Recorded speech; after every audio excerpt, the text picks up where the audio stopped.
Today, we're answering 12 more of our favorite colossal questions that were too small to answer, but far too important to ignore. Which questions will we pick? Let's find out on today's super special episode of Colossal Questions. Number 1. Does our brain literally grow when we learn? When we exercise, our muscles grow bigger and stronger. And when we learn, it turns out parts of our brains change and get bigger, just like a muscle. The outer layer of the brain, called the cerebral cortex, has billions of nerve cells inside of it that connect with other cells to create a complicated network, kind of like a highway in our brain. Whenever you learn something new, these connections change, multiply, and get stronger. In other words, the more you learn, the more your brain grows. And speaking of muscles, what's the strongest muscle in the body? There are a few muscles that could possibly take the mantle as the strongest. The muscle in the back of your jaw that helps you bite and chew can apply the most pressure of any muscle. That might be the muscle that can do the most damage, but it's definitely not the muscle that does the most work. Your heart is by far the hardest working muscle, pumping non-stop for your entire life. Next up, can you sneeze with your eyes open? Well, the short answer, yeah, you can sneeze with your eyes open. And no, your eyeballs won't pop out of your head.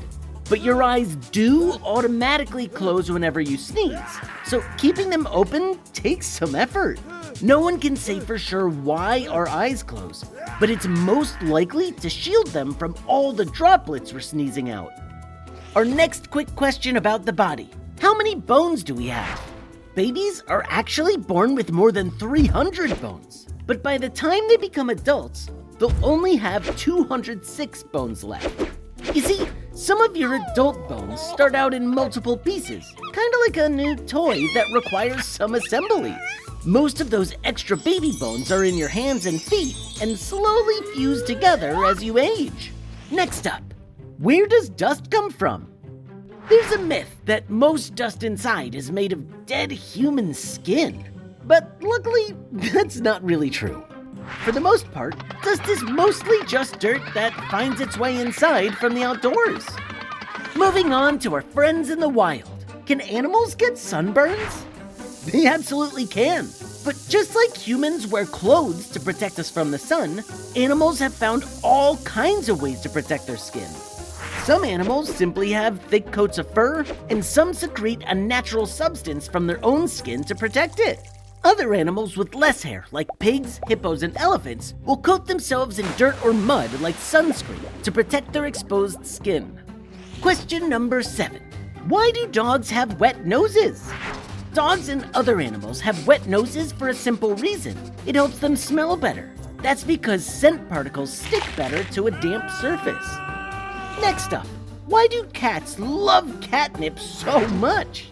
The catnip plant contains an oil called nepetalactone. When cats smell it, special chemicals are released into the cat's body that make them feel relaxed, euphoric, and super happy. Moving from pets to pests. Why do bees make a buzzing sound? Bees buzz for 2 reasons. The main one is because their wings flap fast enough to vibrate the air around them, which sounds like a buzz to us.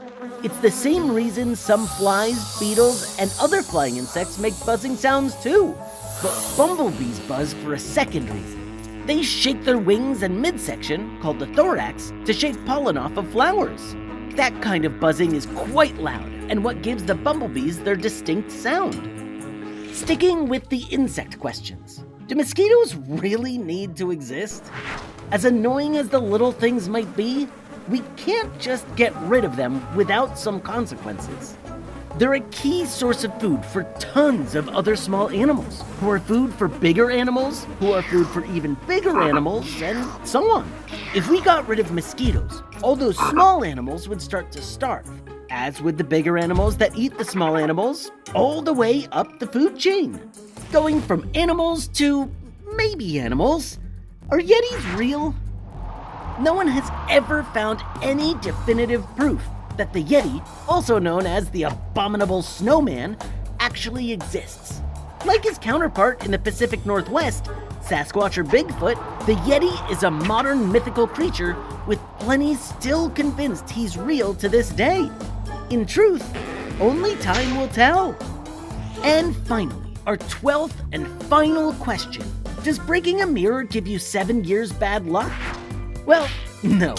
But if you're going around breaking mirrors, you might just be a klutz, which, if you think about it, is pretty bad luck, so who knows? Safest bet is to just avoid breaking mirrors at all costs. That's that. 12 more rapid-fire answers to some quick but colossal questions.